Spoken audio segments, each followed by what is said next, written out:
I had all these ideas for inventions, but I only tried to develop two. One, I imagined were called force gloves. The idea behind this was like a stress ball, only it worked with the Earth's magnetic field. These force gloves would have one glove that contained only positive magnets. The other glove would also contain only positive magnets. Once they came in near contact with one another, a force of resistance would build up and try to repel one another. Even while wearing gloves, you would be able to feel this resistance, which would be marketed as stress. I thought it was an excellent idea that could sell to a lot of people the world over.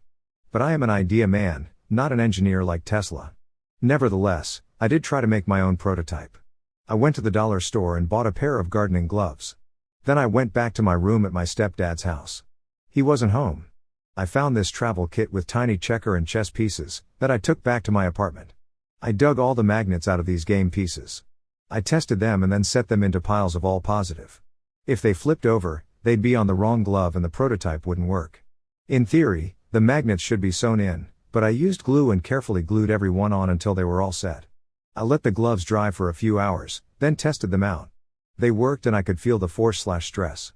Yes, this was just a prototype, but if I was going to make a go of it, I would need stronger magnets. Perhaps I should have stuck with this invention and tried to develop it more. Certainly, I could have ordered stronger magnets and learned to sew. That would have taken less money and effort than what I did instead. I had this idea for a flash wallet. It was a personal safety idea that I could also imagine selling the world over, because almost everyone carries a wallet, men, women and children. Before phone pictures were all the rage, we used to use disposable cameras. Usually, you would never see it coming when someone would tell you to smile as they hit the flash to take the picture on the camera. You'd be temporarily blinded and have a surprised look on your face in the picture. But what if a mugger demanded your wallet?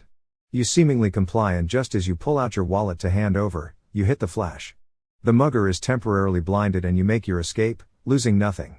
Unlike with the force gloves, I knew nothing about the flash mechanism in a disposable camera, so I could make no prototype. I thought this was the way to go, so I contacted my attorney and he sent me prospective fees. With attorney fees, filing for a patent pending, research on other inventions and drawings, it cost me over $5,000. But I got my patent pending and then tried to sell my invention to companies. Almost all said, great invention, but not what we're looking for. Then I really thought that I could make a sale to that self-defense DVD company that taught me how to fight. They told me that they weren't looking to buy my invention outright, but they would be interested in being a distributor. This was horrible news, as I was not an engineer and I did not have the infrastructure to mass produce them out of my apartment. At a time I wasn't working for someone else, it was the most expensive loss I had suffered out of the Navy. To make matters worse, if you can believe that, years later, the Library of Congress contested and I lost my patent pending, plus all the money I had spent to get it.